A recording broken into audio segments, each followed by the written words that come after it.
Hello everyone, welcome to EQHIPAT. EQHIPAT hole apnalok সকলোকে স্বাগতম জনাইছো. Welcome back to another session of PYQ. So আজি ক্লাছত আমি আলোচনা কৰিবলৈ গৈ আছো কেইটামান ইম্পৰ্টেন্ট PYQ আহাৰ কিছু সকলোৱে আজি এইটো এটা টেষ্ট হিচাপে ল'ব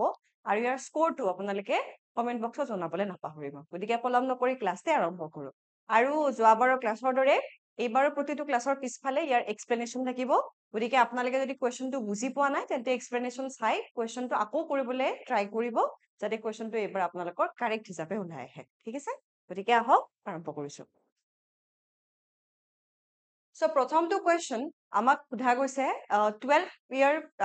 প্ল্যানৰ ওপৰত 12 5 ইয়াৰ প্ল্যানৰ ওপৰত মানে 12 সংখ্যক পঞ্চবাৰ্ষিক পৰিকল্পনাৰ ওপৰত কিন্তু এই কোৱেশ্চনটো টুইষ্ট এটা এইটো আছে যে কোৱেশ্চনটো সোধা গৈছে অসমৰ কনটেক্সটত ঠিক আছে গতিকে কোৱেশ্চনটো ভালকে পঢ়িব আৰু আনসাৰটো ভিডিওটো পজ কৰি আপোনালোকে উলিয়াবলৈ চেষ্টা কৰিব কোৱেশ্চনটো আমাক কি সুধিছে in which sector maximum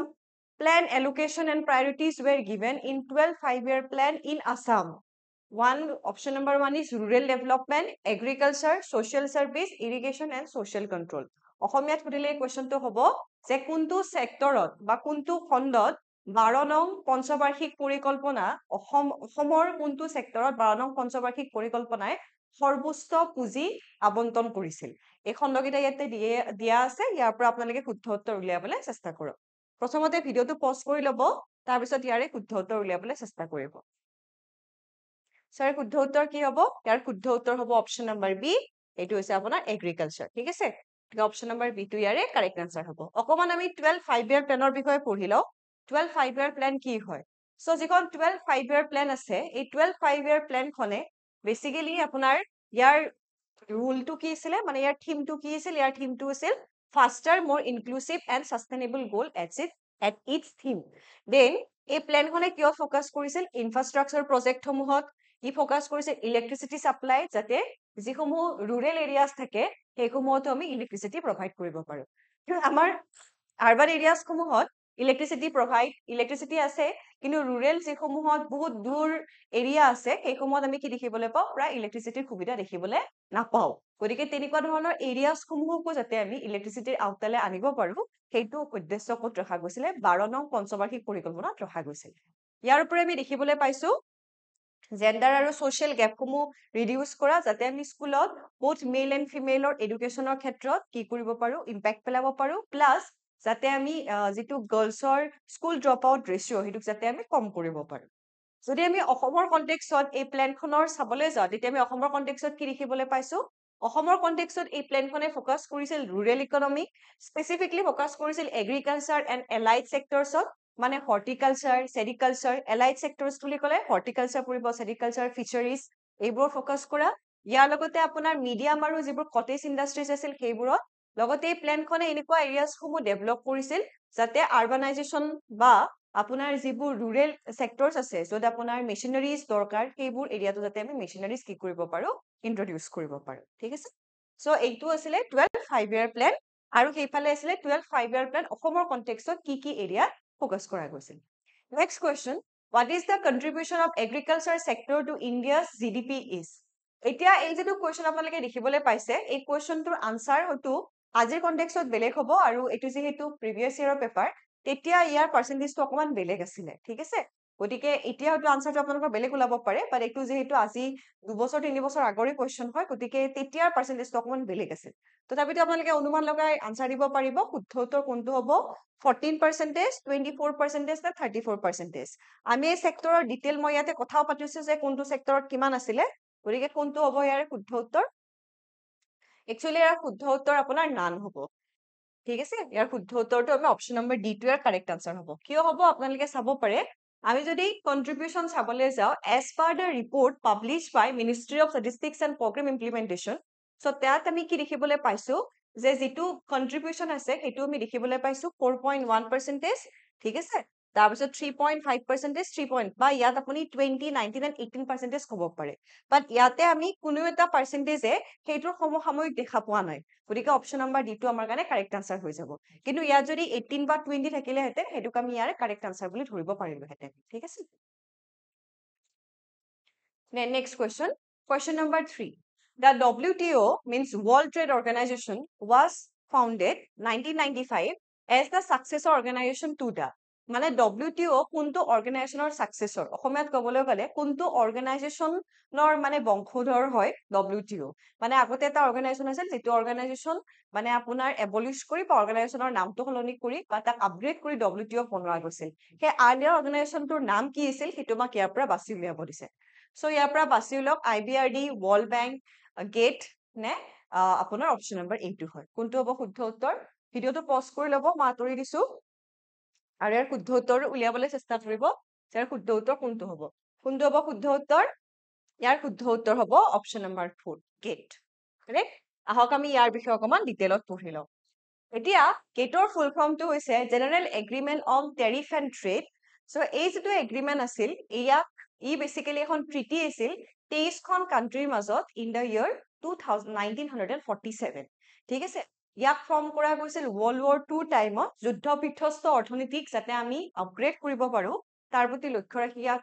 কি কৰা গৈছিল বেসিক্যালি এখন ট্ৰিটি অনা গৈছিল এই ট্ৰিটিখনৰে আমি সাকসেসৰ ৰূপে দেখিবলৈ পাইছো ওয়াৰ্ল্ড ট্ৰেড অৰ্গেনাইজেশ্যনক ঠিক আছে গতিকে ইয়াৰ পুৰণা নামটো কি বুলি যদি খুদে তেতিয়া হলে ইয়াক বা উল্টাই ঘূৰাই এতিয়াৰ কোৱেশ্চনটো যেনেকৈ সুধিছে তেনেকৈ আপোনালোকক সুধিব পাৰি ইয়াৰ লগতে যেটো গেট আছিল ই একচুয়ালি 1947ত United Nation conference on trade and employment তাৰ আগত ই কি বুলি জনা গৈছিল ইয়াক জনা গৈছিল ইন্টাৰনেশ্যনেল ট্ৰেড অৰ্গেনাইজেশ্যন বুলি গতিকে টাইম টু টাইম ইয়াৰ নামৰ পৰিৱৰ্তন হোৱা আমি দেখিবলৈ পাইছো ইয়াৰ লগতে ই এটা লিগেল এগ্ৰিমেন্ট হয় বহুতো কান্ট্ৰিৰ মাজত যোনে ইন্টাৰনেশ্যনেল ট্ৰেড প্ৰমোট কৰে বাই এলিমিনেটিং দেয়াৰ ট্ৰেড অবষ্টিকলছ যেতিয়া বেৰিয়াৰ্স বুলি ক'ব ট্ৰেড টেৰিফ এণ্ড ট্ৰেড বুলি কৈছে মানে কৈছে যে আপুনি যেতিয়া কোনোবা এখন কান্ট্ৰিৰ লগত ট্ৰেড এক্টিভিটিজ কৰিব যায় তেতিয়া কেনেকুৱা ধৰণৰ অবষ্টিকলছ আপোনালোকে সন্মুখীন হয় ঠিক আছে গতিকে সেই অবষ্টিকলছ সমূহ দূৰ কৰা বা সেই বস্তুসমূহ দূৰ কৰি কিনে আপুনি কিদৰে সেই জাগাত আপুনি ভালদৰে ট্ৰেড এক্টিভিটিজ কৰিব পাৰিব তেনেকুৱা ধৰণৰ পাৰপাস লৈ এই এগ্ৰিমেন্টখন বেসিক্যালি কন্ডাক্ট কৰা গৈছে ঠিক আছে সো ইয়াত তলত হেতুৱে লিখা গৈছে যে many countries with the goal of promoting international trade আৰু যিবোৰ অবষ্টিকলছ আছে বেৰিয়াৰ্স আছে সেইবোৰ আপোনাৰ যাতে ৰিমুভ কৰি কিনে ট্ৰেড এক্টিভিটিজক আৰু বেছি মানে ভালদৰে প্ৰমোট কৰিব পাৰি কোঅপাৰেচন বঢ়াব পাৰি বিটুইন টু নেশনছ তাৰ প্ৰতি লক্ষ্য ৰাখি কিনে এই এগ্ৰিমেন্টটো আপোনাৰ সাইন কৰা গৈছিল Then next question number 4 the WTO means World Trade Organization ইয়াতে এটা চাব এইটো WTO ৰ head office now headquarter of WTO ক'ত located হয় এটো মোক আপোনালোকে কমেন্ট বক্সত জনাবলৈ নাপাহৰিব ঠিক আছে next question so WTO কি বেসিক্যালি প্ৰমোট কৰে financial support global peace unilateral trade নে মাল্টিলেটাৰাল ট্ৰেড কোনটোক বেসিক্যালি WTO প্ৰমোট কৰে ইয়াৰ পৰা আমাক বাছি উলিয়াব দিছে সো ভিডিওটো পজ কৰিব আৰু শুদ্ধ উত্তৰ উলিয়াবলৈ চেষ্টা কৰিব যে WTO কিহক বেসিক্যালি প্ৰমোট কৰে অলপ আগতে আমি পঢ়ি আহিলো যে WTO মানে কি পুৰণা নাম কি আছিল বা আগতে কি বুলি জনা গৈছিল ভিডিওটো পজ কৰি ল'ব আৰু উত্তৰটো জনাবলৈ নাপাহৰিব কোনটো হ'ব শুদ্ধ উত্তৰ হ'ব ইয়াৰে option number 4 that is multilateral trade ঠিক আছে গতিকে আমি 4 টো টিক দিব পাৰো এতিয়া ইয়াৰ বিষয়ে আৰু ঠিক ডিটেইলছত যোৱাৰ আগতে আপোনালোকক জনা এটা মানে খবৰ যে আমি আসাম স্পেসিফিক কোৰ্স এটা লঞ্চ কৰি আছো ইকুইপাথৰ ফালৰ পৰা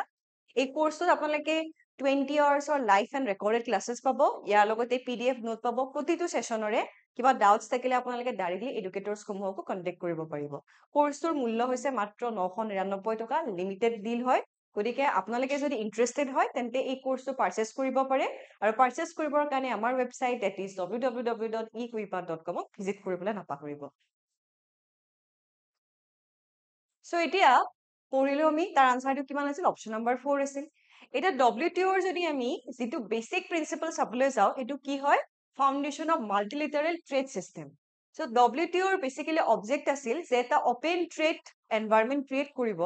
ইচ এণ্ড এভৰি নেশনত যাতে ট্ৰেড এক্টিভিটিজ প্ৰতিটো অৰ্গানাইজেশ্যনৰ কাৰণে কি হয় যে বেনিফিটেড হয় along with প্ৰতিটো অৰ্গানাইজেশ্যনৰ কাৰণে কি হয় বেনিফিটৰ লগতে এটা মানে ভাল মানে এটা এনজয়েবল সিচুৱেশন হয় যাতে তেওঁলোকে max to max revenue earn কৰিব পাৰে সো WTO ৰ যদি আমি চাবলৈ যাই ইটস আ গ্লোবাল অৰ্গানাইজেশ্যন ই বেসিক্যালি দুখন কান্ট্ৰি যেটো ট্ৰেড ৰুলস আছে তাৰ লগত ডিল কৰে আৰু এনেকুৱা ফৰাম কৰে যত নেশনস বোৰে নেগোশিয়েট কৰে যিবোৰ ট্ৰেড ডিসপিউট থাকে লেটস সে ইন্ডিয়া আৰু বাংলাদেশৰ মাজত কিবা ট্ৰেড ডিসপিউট হৈছে তেন্তে সেইবোৰ সেটেল ডাউন কৰাত কোনে সহায় কৰে WTO সহায় কৰে as a third party agency বুলি ক'ব পাৰে সো তেওঁলোকৰ ডিসপিউট সমূহ সেটেল ডাউন কৰাত সহায় কৰে WTO ঠিক আছে আৰু WTO run by its member countries. So basically India ইয়াৰ এটা মেম্বাৰে হয়, গতিকে WTO ইয়াৰ মেম্বাৰ কান্ট্ৰিজ সমূহে কি কৰে ৰান কৰে। So হৈ গ'ল question ইয়ালৈকে। Next question number 5. The sum total of income received for the services of labor, land or capital in a country is called. So land, labor, capital or যিটো income receive হ'ব serviceৰ through তাৰ সামটোক মানে তাৰ সৰ্বমুঠটোক আমি কি বুলি জানো ইয়াৰ পৰা আমাক বাছি উলিয়াব দিছে। প্ৰথম ইয়াক আমি জিডিপি বুলি কওঁ, নেশ্যনেল ইনকাম বুলি কওঁ, গ্ৰছ ডমেষ্টিক ইনকাম বুলি কওঁ নে গ্ৰছ নেশ্যনেল ইনকাম বুলি কওঁ, কোনটো শুদ্ধ উত্তৰ ইয়াৰ পৰা বাছি উলিয়াব দিছে। সো কোনটো হ'ব ল্যান্ড, লেবাৰ আৰু কেপিটেলৰ যিটো মানে কি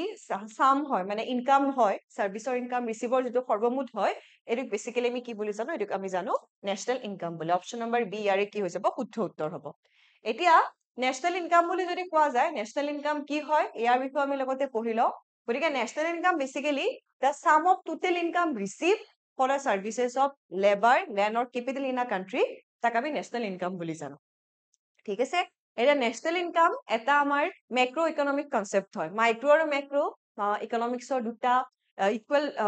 ইকোনমিক্সৰ দুটা ইম্পৰ্টেন্ট পোৰ্শন হয়। সো মাইক্ৰো ইকোনমিকে কিহৰ লগত ডিল কৰে, it deals with like demand, supply, consumption, consumer related যিবোৰ এক্টিভিটিজ থাকিব সেইবোৰৰ লগত ডিল কৰে। যেনেকে আপোনাৰ কোনোবা এটা পাৰ্টিকুলাৰ বস্তুৰ কি ডিমান্ড আছে, কি সাপ্লাই আছে, এইবোৰ কনজাম্পশনৰ লগত বা এইবোৰৰ লগত ডিল কোনে কৰে, মাইক্ৰো ইকোনমিক্সে কৰে। মেক্ৰো ইকোনমিক্সে ডিল কৰে নেশ্যনেল ইনকাম, জিডিপি, এনেকুৱা ধৰণৰ কনসেপ্টসমূহ আপোনালোকে মেক্ৰো ইকোনমিক্সত দেখিবলৈ পাব। আৰু নেশ্যনেল ইনকামো মেক্ৰো ইকোনমিক্সৰে এটা ইম্পৰ্টেন্ট কনসেপ্ট হয়। এতিয়া নেশ্যনেল ইনকাম ক্যালকুলেট কৰাৰ তিনিটা প্ৰধান মেথড। প্ৰথমটো হৈছে ইনকাম মেথড, সেকেন্ডটো হৈছে এক্সপেন্ডিচাৰ মেথড এণ্ড থাৰ্ডটো হৈছে প্ৰডাক্ট মেথড। ঠিক আছে, আৰু এইকেইটা মেথডৰ কি কি ফৰ্মুলা এইকেইটাও ইয়াতে মেনশন কৰা গৈছে। প্ৰায়ে আপোনালোকক সুধি থাকে which of the following is not a method to calculate national income, এনেকে আহি যাব পাৰে তিনিটা মেথড দিব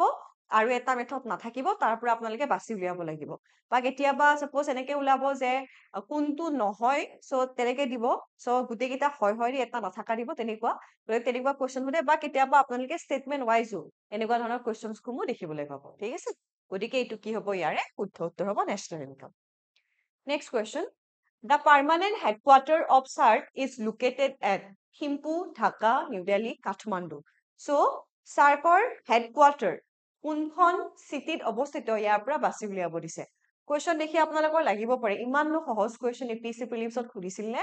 বাট ইয়েছ এনেকুৱা এইবোৰ এপিএসসি প্ৰিলিমছৰ প্ৰিভিয়াছ ইয়াৰৰ কোৱেশ্চনে হয়, গতিকে এনেকুৱা ধৰণৰ কোৱেশ্চনো সুধিছিল। আজিৰ কনটেক্সটত আমি ইমান কমপ্লেক্স কোৱেশ্চন কৰিছো যে এনেকুৱা অকমান যদি ওৱান লাইনাৰ কোৱেশ্চন হয় তেতিয়া এনেকুৱা লাগে এইবোৰ কোৱেশ্চন সুধিছিলে জানো। তাতকে এইটো হ'ব যে এনেকুৱা ধৰণৰ কোৱেশ্চনছ সমূহ যদি আজিকালি ওৱান লাইনাৰ কোৱেশ্চনো থাকে, ষ্টেটমেন্ট ৱাইজ কোৱেশ্চনো থাকে। আজিৰ কনটেক্সটত গোটেইবোৰ কোৱেশ্চন মিক্স হৈ আহে, কিন্তু মিক্সত কোনবোৰ কোৱেশ্চন আহে যিবোৰ অলৰেডি ওৱান লাইনাৰ কোৱেশ্চন ৰূপে আছিল সেইবোৰকে আপোনাৰ ষ্টেটমেন্ট ৱাইজ আজিকালি ভৰাই দিয়ে। গতিকে এনেকুৱা হৈ গৈছে মানুহৰ যে ষ্টেটমেন্ট ৱাইজ কোৱেশ্চন প্ৰেক্টিচ কৰিলেহে লাগে যে মই একচুৱেলি প্ৰেক্টিচ কৰিছো, এনেকুৱা ধৰণৰ কোৱেশ্চনছবোৰ মানুহে সচৰাচৰ ইগনোৰ কৰে। কিন্তু আপোনালোকে চাব যিবোৰ ষ্টেটমেন্টত সোধে সেইবোৰ বেসিক্যালি ওৱান লাইনাৰ কোৱেশ্চনে আছিল, সেইবোৰ নি এতিয়া কিহলৈকে কনভাৰ্ট কৰা গৈছে, ষ্টেটমেন্টলৈকে কনভাৰ্ট কৰা গৈছে। ঠিক আছে, গতিকে ইয়াৰ শুদ্ধ উত্তৰ কি হ'ব, ইয়াৰ শুদ্ধ উত্তৰ হ'ব option number 4, that is Kathmandu. ঠিক আছে, কাঠমাণ্ডুত আমি SARCৰ হেডকোৱাৰ্টাৰ দেখিবলৈ পাওঁ। এতিয়া SARCৰ বিষয়ে যদি আমি পঢ়িবলৈ যাওঁ, সো ইয়াৰ হেডকোৱাৰ্টাৰ আছে কাঠমাণ্ডু, নেপালত। সো SARCে বেসিক্যালি কি প্ৰমোট কৰে, ৰিজনেল এণ্ড ইকনমিক ইন্টিগ্ৰেশ্যনক প্ৰমোট কৰে। গতিকে যিসমূহ সাউথ এছিয়াৰ মানে কি জিঅগ্ৰাফিকেল আৰু ইণ্টাৰ গভৰ্ণমেণ্টেল অৰ্গেনাইজেশ্যনছ আছে, ইয়াৰ মাজত কোঅপাৰেশ্যন এটা ৰিজনেল ইণ্টাৰ গভৰ্ণমেণ্টেল অৰ্গেনাইজেশ্যনছ হয় সাউথ এছিয়াৰ। আৰু সাউথ এছিয়াৰ যিসমূহ মেজৰ কান্ট্ৰিজ আছে, mainly the Afghanistan, Bhutan, Bangladesh, India, Maldives, Nepal, Pakistan and Sri Lanka, এই দেশবোৰৰ মাজত ইকনমিক কোঅপাৰেশ্যনৰ কাম কৰে এই অৰ্গেনাইজেশ্যনটোৱে। ঠিক আছে, ইয়াৰ লগতে অৰ্গেনাইজেশ্যনটোক এষ্টাব্লিছ কৰা গৈছিল 8 ডিচেম্বৰ 1985ত ঢাকাত। 2006ত বেসিক্যালি ই লঞ্চ কৰিছিল south Asia free trade area. 2019 চনত SARCে 21% of world population comprise কৰে, 3% of world's area and 4.2% of global economy. So ইয়াৰ পৰা পাৰ্চেন্টেজ ৱাইজ আমি ধৰিব পাৰো যে it's a very important organisation. মই পিছৰ পৰ্যায়ত যিবোৰ ইম্পৰ্টেন্ট অৰ্গেনাইজেশ্যনছ থাকিব, ইয়াৰ হেডকোৱাৰ্টাৰ, এষ্টাব্লিছমেণ্ট, ইয়াৰ and why they are important, ইয়াৰ ওপৰত বাৰু ভিডিঅ' এটা লিখিবলৈ চেষ্টা কৰিম। এইটোৰ পৰা আমি কি গম পাইছো, it's a quite important organisation for South Asia countries. কি কান্ট্ৰি মনত ৰাখিব, Afghanistan, Bhutan, Bangladesh, India, Maldives, Nepal, Pakistan, and Sri Lanka. ঠিক আছে মনত থাকিব নেক্সট এটো নালাগে বাৰু ওকে question number 7 চাব chief ministers of all states are the ex officio members of so chief ministers সকল all stateৰ ex officio member কোনটোৰ হয় ইয়াৰ পৰা আমাক বাছি উলিয়াব দিছে ফাইনেন্স কমিশনৰ হয় প্ল্যানিং কমিশনৰ হয় ন্যাশনাল ইন্টিগ্ৰেশনৰ হয় না ন্যাশনাল ডেভেলপমেন্ট কাউন্সিল কোনটোৰ ex officio member হয় chief ministers of all states কোনটোৰ officio মানে ex officio member হয় ইয়াৰ পৰা বাছি উলিয়াবলৈ চেষ্টা কৰ শুদ্ধ উত্তৰ কি হ'ব শুদ্ধ উত্তৰ হ'ব বেসিক্যালি চিফ মিনিষ্টাৰ সকল ex officio member হয় আপোনাৰ আগতে আছিল আপোনাৰ প্ল্যানিং কমিশন কিন্তু এতিয়াও তো প্ল্যানিং কমিশন নাই প্ল্যানিং কমিশনক নীতি আয়োগে কি কৰিছে ৰিপ্লেস কৰিছে কাৰেক্ট গতিকে প্ল্যানিং কমিশন গভৰ্নমেন্ট অফ ইণ্ডিয়াৰ এটা ইনষ্টিটিউচন আছিল যোনে পঞ্চবাৰ্ষিক পৰিকল্পনাসমূহক প্ৰস্তুত কৰিছিল আগন্তুক 5 বছৰত ভাৰতীয় চৰকাৰে বা ভাৰতবৰ্ষৰ চৰকাৰে কোনবোৰ এৰিয়াত ফোকাস কৰিব কোনবোৰ এৰিয়াত বেছি ফান্ড এলোকেট কৰিব বা কোনবোৰ এৰিয়াত তেওঁলোকে কি কৰিব বেছি ফোকাস কৰিব লাগে বেছি কনসেন্ট্ৰেশনৰ দৰকাৰ তেনেকুৱা এৰিয়াসমূহ চিনাক্ত কৰিছিল আৰু তাৰ ওপৰত ফান্ড এলোকেশনৰ পাৰপাজেৰে এটা প্ল্যান প্ৰিপেয়াৰ কৰিছিল এই যেটো প্ল্যান আছিলে এই সেই প্ল্যানৰ আৰৰ যিখন কমিশন আছিলে কমিশনে বেসিক্যালি প্ল্যানসমূহ বনাইছিল আৰু এই কমিশনটোক ফৰ্মুলেট কৰা গৈছিল 15th of March 1950 আৰু ই ডিজলভ হৈছিল 17th of August 2014 বিকজ নীতি আয়োগে ইয়াক ৰিপ্লেস কৰিছিল প্ৰাইম মিনিষ্টাৰ অফ ইণ্ডিয়া ইয়াক এক অফিচিয়েল চেয়াৰম্যান ৰূপে কাম কৰিছিল অফ ইয়োৰ প্ল্যানিং কমিশন ঠিক আছে যেটো বৰ্তমান নীতি আয়োগতো তেখেতে এক্স অফিচিয়েল মেম্বাৰ হিচাপে কাম কৰি আছে এইখিনিতে আমাৰ ইকুই পাথৰ ফালৰ পৰা আপোনালোকৰ প্ৰিলিমছত সহায় হোৱাকে আগবঢ়াইছো প্ৰিলিমছ পাৱাৰ পেক সো ইয়াতে আপোনালোকে পাব 1000 মোস্ট ইম্পৰ্টেন্ট টপিকস এন্ড এই যেটো আমাৰ পাৱাৰ পেক আছিল এইটো লাষ্ট ইয়াৰ আমাৰ বহুত এসপিৰেন্টে পাৰচেজ কৰিছিল প্লাস ইয়াৰ পৰা তেওঁলোকে পৰীক্ষাত প্ৰিপাৰেচন কৰিব যথেষ্ট সহায় পাইছিল গতিকে আমি আশাবাদী এইবাৰো আমি যিমানখিনি টপিকস কম্প্ৰাইজ কৰি কিনে আপোনালোকৰ কাৰণে বনাইছো এইখিনিৰ পৰা আপোনালোকে বেনিফিটেড হ'ব আৰু পৰীক্ষাত ভালদৰে এপিয়াৰ হ'বৰ কাৰণে আপোনালোকে চান্স পাব সো ইয়াত আপোনালোকে 10টা এক্সক্লুসিভ বুকলেটস পাব ইম্পৰ্টেন্ট কাৰেন্ট এফেয়াৰ্সৰ টপিকৰ সৈতে ইয়াৰ লগতে পলিটি আইআৰ এই টপিকস সমূহ কি টপিকসৰ ওপৰত পাব পলিটি আইআৰ ইন্টাৰনেশনাল সিকিউৰিটি এনেকুৱা ডিফাৰেন্ট টপিকসৰ ওপৰত আপোনালোকে পিডিএফ পাই যাব আৰু এই পিডিএফস সমূহৰ মূল্য হৈছে মাত্ৰ 349 অৰ্থাৎ 349 টকা হৈছে ইয়াৰ মূল্য গতিকে আপোনালোকে যদি পাৰচেজ কৰিব বিচাৰে তেন্তে আমাৰ ওয়েবসাইট that is www.equipa.com লৈ ভিজিট কৰিবলৈ নাপাহৰিব ঠিক আছে তাৰ পিছত আমি আহিছো next কোৱেশ্চনলৈকে the aggregate growth model followed by first 5-year plan in India